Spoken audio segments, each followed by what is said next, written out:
February 19th, 1945, Iwo Jima. The first Marines hit the beach at 0900 hours. Within 2 hours, they start coming back. Not walking, not retreating, being carried, bleeding, dying, screaming. Thousands of them. The casualties are overwhelming. The island is 8 square miles of volcanic ash and Japanese bunkers. Every yard is contested. Every advance costs blood. The wounded pile up on the beaches faster than boats can evacuate them. And 8 miles offshore, a doctor is about to begin 48 hours of continuous surgery. 200 operations, 48 hours, no sleep. No breaks, no time to think. Just cut, stitch, move to the next table, repeat. When it's finally over, 197 of his patients will be alive. Only 3 will die. Those are numbers that shouldn't be possible. Not under these conditions, not on this island, not in this war. This is the story of Lieutenant Commander Jack Hammack, and the 48 hours that proved one surgeon could make the difference between life and death for 200 men. Iwo Jima was hell. Everyone who fought there said so. The island was strategic, halfway between the Mariana Islands and mainland Japan. American B-29 bombers needed it, needed the airfields, needed emergency landing strips for damaged aircraft, needed fighter bases close enough to escort bombers all the way to Tokyo. The Japanese understood this. They fortified Iwo Jima like no other island. 11 miles of tunnels, 1,500 underground positions, 21,000 defenders with orders to fight to the death. Not 1 foot of ground given without blood payment. The volcanic ash prevented digging proper foxholes, exposed Marines to artillery fire. The ash also absorbed bullets and explosions differently than normal soil. Wounds on Iwo were different, worse. Volcanic particles embedded in flesh. Infections developed faster. Tissue damage was more severe.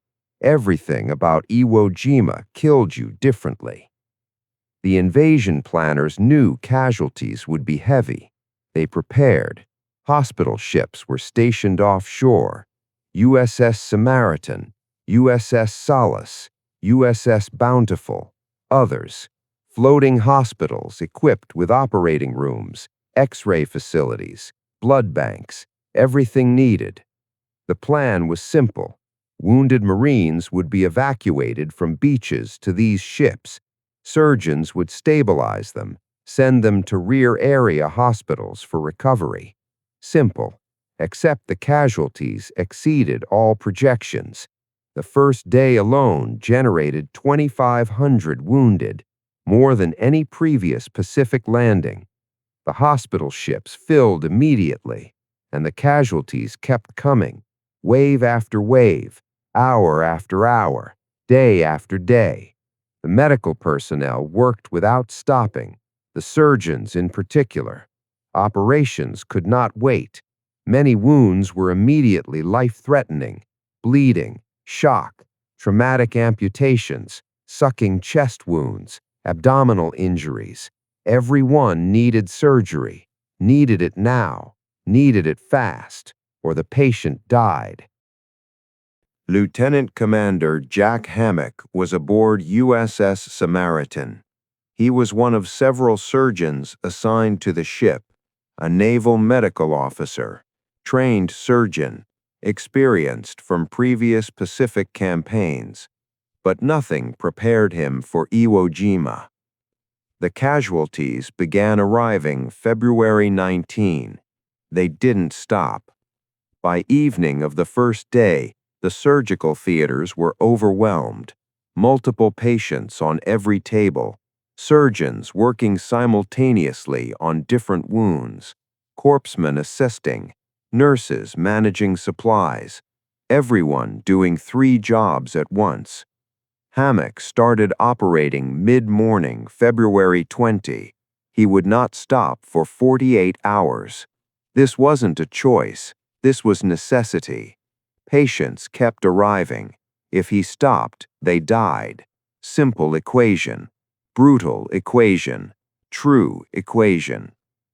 The conditions were difficult beyond imagination. The Samaritan was anchored offshore, not moving, but the sea was rough. The ship rolled. Operating tables moved. Patients slid. Instruments fell. Surgeons adapted. They learned to compensate for the motion, learned to work while the deck tilted, learned to cut and stitch while fighting their own balance. This wasn't precision surgery. This was combat surgery. The goal wasn't perfection. The goal was survival. Stop the bleeding. Remove the shrapnel. Repair what could be repaired. Stabilize the patient. Move to the next one. Speed mattered more than elegance. Results mattered more than technique. 200 men would survive because Hammack understood this. The surgical protocol was established. Triage determined priority. Most severe wounds first. Those who could wait, waited. Those who couldn't be saved received morphine and comfort, but no surgery. Harsh decisions, necessary decisions. With limited surgeons and unlimited casualties, you save who you can save. You don't waste time on the hopeless. That sounds cruel.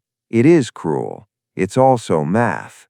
One surgeon has limited time, limited energy, limited resources. Spending an hour trying to save someone who probably dies anyway means not spending that hour saving two people who definitely live. The calculus is brutal. The calculus is correct. Triage saves more lives overall by accepting that some individuals can't be saved. Hammack understood this. He followed triage protocol strictly. The types of wounds varied but shared common themes: shrapnel from artillery and mortars, bullet wounds from rifles and machine guns, burns from flamethrowers and explosions, traumatic amputations from mines and grenades. Each wound type required different surgery. Shrapnel removal required exploration, finding every fragment. Missing one meant infection later. Bullet wounds required assessing trajectory. What did the bullet hit? What organs were damaged? What blood vessels were severed? Burns required debridement, removing dead tissue, preventing infection, providing skin coverage. Amputations required revision, cleaning the stump, controlling bleeding, preparing for eventual prosthesis. Every wound was different. Every patient was different. Every surgery was unique, but they all needed to be fast, needed to be effective, needed to save the patient. Hour 12. Hammack had been operating since morning. It was now night. February 20 into February 21. He showed no signs of stopping because the casualties showed no signs of stopping. The pattern was established. Patient arrives, assess, prioritize, operate, stabilize, next patient. The surgical theater ran like an assembly line, not because they were callous, because efficiency saved lives. Every minute saved was another patient treated. Every patient treated was another Marine who lived. The motivation was clear.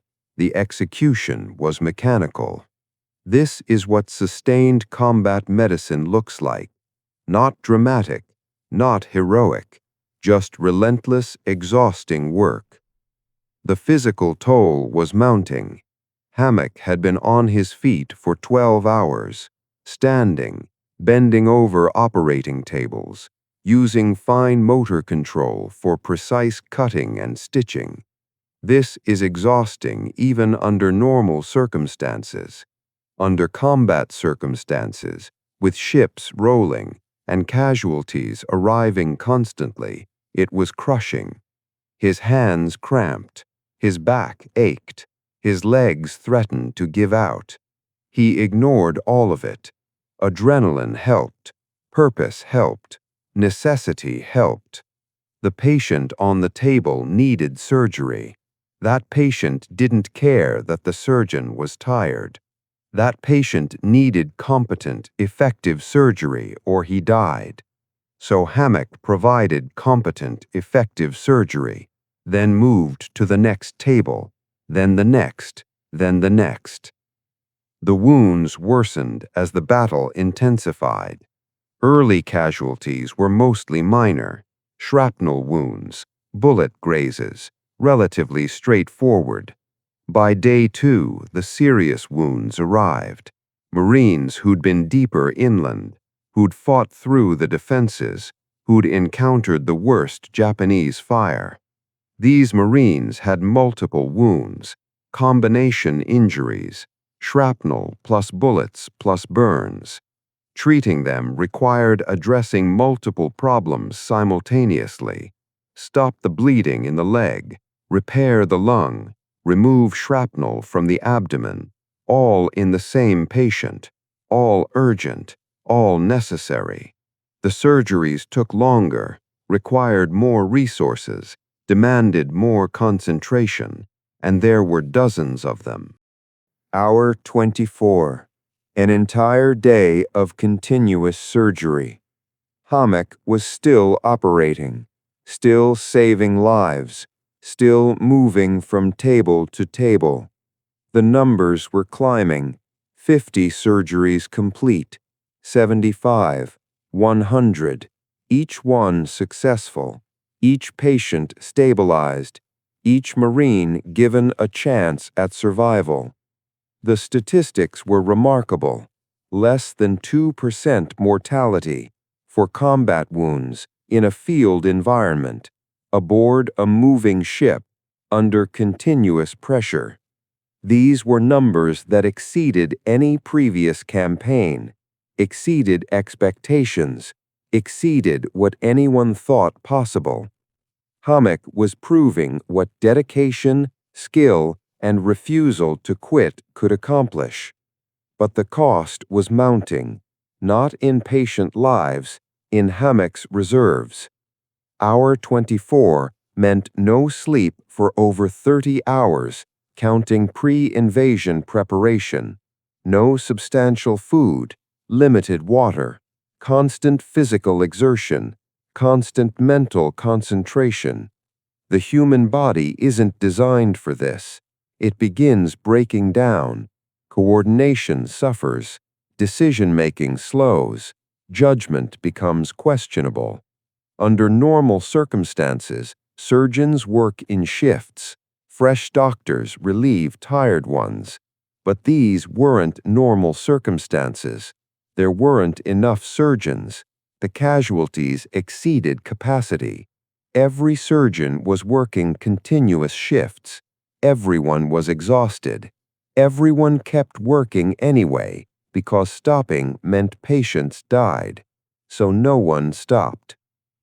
The corpsmen and nurses were equally crucial. They managed instruments, provided supplies, assisted during procedures, cleaned up between operations, comforted patients, did everything except the actual cutting. Without them, the surgeons couldn't function. Surgery requires a team. The surgeon is visible. The surgeon gets credit, but the team makes it possible. At Iwo Jima, the entire medical team worked the same marathon hours. Everyone exhausted, everyone keeping pace, everyone saving lives together. Hammack could operate continuously because his team supported him continuously. Teamwork wasn't abstract. Teamwork was survival. Hour 36, February 21st, late afternoon. Hammack was approaching 2 full days of surgery. The numbers kept climbing. 150 procedures, 175, nearly 200, each one a life saved, each one a Marine who would go home, each one proof that the surgeon's exhaustion was worth it. But the exhaustion was extreme now. His hands shook between operations, his vision blurred, his thoughts scattered. He was running on fumes, on willpower, on nothing but determination not to let patients down. This is where heroism lives, not in dramatic moments, in continuing when continuing seems impossible, in doing the job when the job is crushing, in staying on your feet when your body demands rest. Hammack stayed on his feet. The supplies were holding, barely. Blood plasma was critical. Wounds on Iwo caused massive bleeding. Volcanic shrapnel shredded blood vessels. Patients arrived in shock from blood loss. Plasma saved them, restored volume, bought time for surgery. The hospital ships had stocked heavily, thousands of units. They used them all. The blood bank worked constantly, testing, matching, distributing. Plasma flowed to surgical theaters, from surgical theaters to patients, keeping blood pressure up, keeping organs perfused, keeping Marines alive long enough for surgery to work. Without plasma, mortality would have been catastrophic. With plasma, it was manageable. That's the difference between preparation and catastrophe. Preparation saves lives. The Navy had learned this lesson through bitter experience in earlier campaigns. At Iwo Jima, that preparation paid off. The pain medication was also critical. Morphine primarily, injectable, fast-acting, powerful. Every wounded Marine received morphine, at the beach, during evacuation, while waiting for surgery, after surgery. Morphine controlled pain, controlled shock, made survival possible. But morphine was limited. Supplies could run out. Medical officers rationed carefully, gave enough to work, not enough to waste. Every syringe counted. Every dose mattered. At Iwo Jima, the morphine supply held. Barely. Requests went out for resupply. Additional morphine arrived. The pipeline worked. Marines got pain relief. That mattered enormously, both medically and psychologically. Wounded men in severe pain can't cooperate with treatment, can't rest, can't heal. Morphine made all of that possible. Hour 40, February 21 evening. Hammack was entering his second night of continuous surgery. The casualties were finally slowing, not stopping, but the desperate rush of the first 2 days was easing. The Marines ashore were consolidating positions, digging in.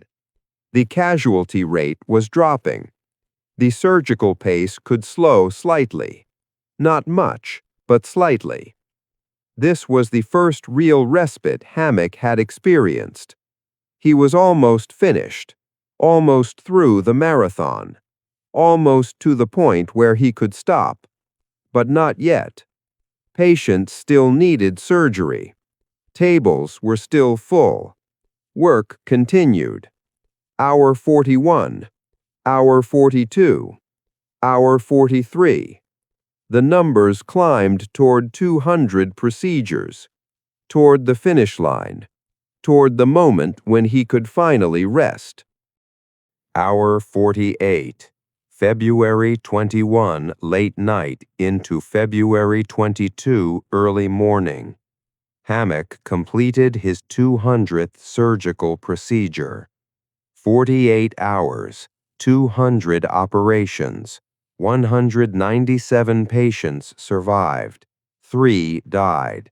Those 3 probably couldn't have been saved by anyone. Their wounds were too severe, too much blood loss, too much damage. They received morphine. They received comfort. They died knowing everything possible had been tried. But 197 lived.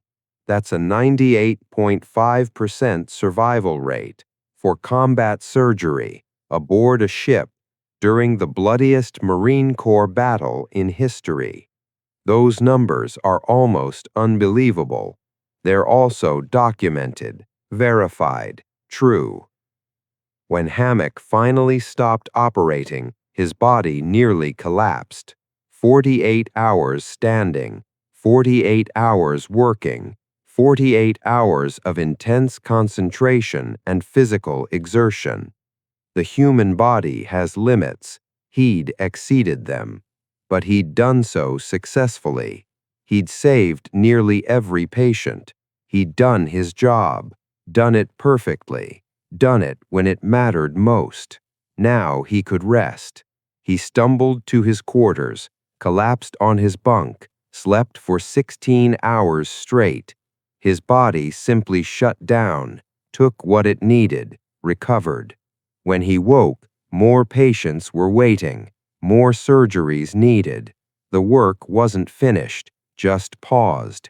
He returned to surgery, continued treating casualties, continued saving lives, but the marathon was over. The impossible 48 hours were complete. History was made. The total casualties on Iwo Jima exceeded 26,000 Americans, nearly 7,000 killed, 19,000 wounded, the highest casualty rate of any Pacific battle. Every third Marine who landed became a casualty. The fighting was that intense. The defenses were that strong. The Japanese resistance was that determined. But the survival rate for wounded Marines was also the highest of any Pacific battle. Over 98% of wounded who reached medical care survived. That's because of doctors like Hammack, because of hospital ships equipped to handle mass casualties, because of improved techniques, because of blood plasma, because of everything learned in 3 years of island warfare. Iwo Jima was hell, but the medicine was the best the Navy had ever provided. The battle lasted 36 days, February 19th through March 26, 1945, the longest Pacific battle after Okinawa.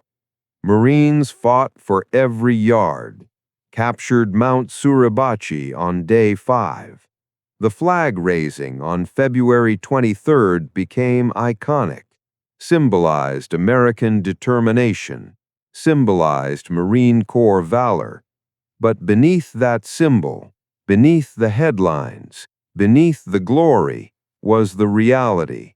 Thousands of young men killed, thousands more wounded, thousands who needed doctors like Hammack to save them.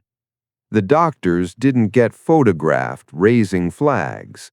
They got photographed in bloody surgical gowns, standing over operating tables. Those images are less iconic, less dramatic, less remembered, but equally important. More important, arguably, because without the doctors, the wounded Marines died. With the doctors, they lived to go home, lived to have families, lived to grow old. That's what Hammack gave them. That's what 48 hours of surgery accomplished. The aftermath showed the impact. USS Samaritan treated 2,600 casualties during the Iwo Jima operation. 2,600. That's more than the entire population of many small towns. Every one of those casualties needed treatment. Most needed surgery. Multiple surgical teams worked around the clock. Hammack's 48-hour marathon was extreme but not unique. Other surgeons also worked continuous shifts. Everyone pushed beyond normal limits. Everyone did what was necessary. The collective effort saved thousands of lives. Individual efforts like Hammack's saved hundreds. Both mattered. Both were heroic. Both deserve recognition. But Hammack's story illustrates the extreme, shows what was possible when everything depended on not stopping, shows that heroism isn't always dramatic. Sometimes it's just endurance, just competence maintained under impossible conditions, just refusing to quit when quitting would be reasonable. The medical lessons from Iwo Jima influenced post-war military medicine. The improved survival rates validated the hospital ship concept, proved that floating hospitals could handle mass casualties, proved that rapid evacuation plus immediate surgery saved lives. The techniques developed there transferred to Korean War, to Vietnam, to modern military medicine. Every combat medic today traces their training back to lessons learned on Pacific Islands, back to doctors who figured out how to save lives under fire, back to innovations driven by necessity and desperation. Hammack contributed to that legacy. His 48 hours demonstrated what was possible, inspired others, proved that dedication and skill could overcome nearly any obstacle. That legacy extends beyond medicine into broader lessons about human capability and endurance. The casualties from Iwo Jima went on to live full lives, most of them. They married, had children, built careers, grew old. Many never spoke about their wounds, never mentioned the surgery, never thought about the doctor who saved them. That's normal. Trauma victims often don't remember their treatment. They remember the injury, remember the pain, but the surgery, that happened while unconscious, while in shock, while the body was focused purely on survival. The doctor was invisible. The doctor's heroism was invisible. That's fine. The doctor didn't do it for recognition. Did it because patients needed surgery, because saving lives was the job, because someone had to do it and he was there. That's the purest form of service, doing what's needed without concern for credit. Hammack embodied that. Modern naval medicine continues the tradition. Hospital ships remain critical. USS Mercy and USS Comfort are purpose-built hospital ships, 12 operating rooms each, 1,000-bed capacity, full medical capability. They deploy to disaster zones, to conflict zones, to anywhere medical help is needed. The ships carry on the legacy of vessels like Samaritan, ships that brought hope to wounded men, that brought survival where death seemed certain. The modern ships are better equipped, more capable, more sophisticated, but the mission remains the same: save lives, treat casualties, bring medical care to those who need it. The surgeons aboard modern hospital ships work long hours, face challenging cases, push themselves to exhaustion. They follow in Hammack's footsteps, whether they know his name or not. Hammack's personal story didn't end at Iwo Jima. He continued serving through the war, treated more casualties, saved more lives. He survived the war, returned home, practiced medicine in civilian life, lived a long life, died in the 1990s, never famous, never celebrated publicly. His diary survived. His records survived. His story survived in documents and archives, but public memory did not preserve him. He was one of thousands of military doctors who served, one of hundreds who worked on hospital ships, one of many who pushed themselves beyond normal limits. His 48-hour marathon was documented, but not publicized. He was a hero without recognition. That's common. Most heroes are. The 3 patients Hammack lost deserve mention. He couldn't save everyone. No surgeon can. The wounds were too severe, the damage too extensive, the blood loss too catastrophic. Hammack did everything possible, used every technique available, worked as hard on them as on patients who survived. They died anyway. That's medicine. That's reality. That's the harsh truth that every surgeon faces. You can be perfect and still lose patients. You can do everything right and still have people die. It's not failure, it's limits. It's the recognition that some injuries exceed medical capability. Hammack accepted this, remembered those 3, remembered them among the 197 who lived. That ratio matters. 3 versus 197. That's not failure. That's triumph. That's proof of excellence. That's vindication of 48 hours of exhausting, relentless, life-saving work. The exhaustion Hammack experienced was physiologically extreme. 48 hours without sleep impairs judgment, impairs coordination, impairs everything. Studies show performance degrades after 24 hours awake, becomes dangerous after 36 hours, becomes nearly impossible after 48 hours. Yet Hammack maintained competence throughout, maintained surgical precision, made correct decisions, saved lives. How? Adrenaline helps, purpose helps, but mostly it's just will, just determination, just refusing to accept failure. The body has reserves beyond what seems possible. The mind has focus beyond what seems maintainable. Under the right circumstances, humans exceed their normal limits dramatically. Hammack proved this. 48 hours, 200 surgeries, 98.5% survival. The statistics speak for themselves. The broader context of Pacific Island warfare makes Hammack's achievement more impressive. Previous campaigns saw lower survival rates. Tarawa, Peleliu, Saipan all had higher mortality among wounded. The medicine improved between campaigns, techniques refined, supplies improved, training enhanced. By Iwo Jima, military medicine was as advanced as World War II would see. Hammack benefited from that advancement, but he also contributed to it.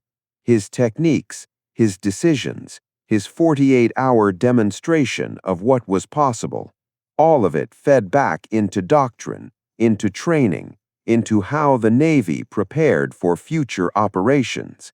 Individual excellence drives institutional improvement. Hammack's individual excellence helped save thousands beyond the 200 he personally operated on. That multiplier effect is how individual heroism creates lasting impact. If stories like Hammack's matter to you, if medical heroism matters, if understanding the cost of saving lives matters, then subscribe to the Foxhole Chronicles. We tell forgotten stories every week. Stories that deserve remembering. Heroes that deserve honoring. Doctors and corpsmen who saved thousands. Hammack's story is one among many more coming. Subscribe and stay with us. Keep these memories alive together. This is Lieutenant Commander Jack Hammack's story, the doctor who performed 200 surgeries in 48 hours aboard USS Samaritan during the Battle of Iwo Jima. He lost only 3 patients, saved 197, worked without sleep, without rest, without stopping until every patient waiting for surgery had been treated. He did this while exhausted, while the ship rolled beneath his feet, while casualties kept arriving in endless waves. He did it because patients needed surgery, because Marines needed saving, because someone had to do it and he was there. That's heroism, quiet heroism, medical heroism, the kind that doesn't get photographed or celebrated, but changes outcomes absolutely. The surgeries weren't dramatic. No single operation stood out. No miraculous save. Just consistent, competent, exhausting work. 200 times, over and over, patient after patient, hour after hour. The drama was in the endurance, in maintaining skill while exhausted, in making correct decisions while judgment was impaired, in refusing to stop when stopping would have been justified. Hammack didn't stop, didn't quit, didn't fail. He saved nearly every patient he touched. That's not luck. That's excellence. That's what 48 hours of surgical marathon accomplished. That's why his story matters, despite being forgotten, because it shows what humans can do when they refuse to accept limits, when they push beyond normal capability, when they commit absolutely to mission success, regardless of personal cost. Modern surgeons work shifts, 8 hours, 12 hours, maybe 16 in emergencies. But 48 continuous hours? Unthinkable, against regulations, dangerous to patients and surgeon both. We've learned that exhaustion kills, learned that rest matters, learned that fresh surgeons perform better than exhausted ones.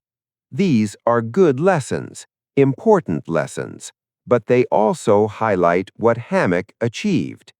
He worked 48 hours because there was no alternative, no relief surgeon, no time to rest, just casualties needing surgery immediately. He provided that surgery, maintained quality despite exhaustion, saved lives despite conditions. That's not an example to replicate. That's an extreme driven by wartime necessity. But it's an example to remember, to appreciate, to recognize as extraordinary. The hospital ships of World War II represented the best medical capability the Navy could provide. They were purpose-built, properly equipped, fully staffed. They carried surgical suites, X-ray facilities, laboratories, pharmacies, blood banks, recovery wards, everything a hospital needs. They were hospitals, just floating, just positioned near combat zones, just ready to receive casualties and save lives. That capability didn't exist at the war's beginning. The Navy built it, developed it, refined it. By Iwo Jima, hospital ships represented the culmination of years of learning and development. They were ready. The doctors were ready. The techniques were ready. The results proved readiness. 98% survival rate for combat wounds in 1945. That's a remarkable achievement. This is the story of 48 hours, of 200 surgeries, of 197 lives saved, of one doctor who refused to stop when stopping would have cost those lives. Jack Hammack doesn't have monuments, doesn't have buildings named after him, doesn't have widespread recognition. He has a diary in an archive, has medical records in government files, has a story that deserves telling. This is that story. This is his marathon. This is his achievement. 200 surgeries, 48 hours, 3 deaths, 197 survivals. Those are the numbers. Those are the facts.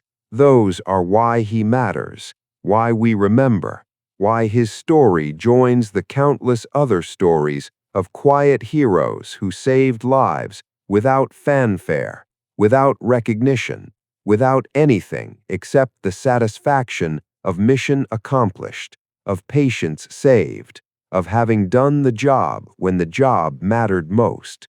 That's Jack Hammack. That's his 48 hours. That's his legacy.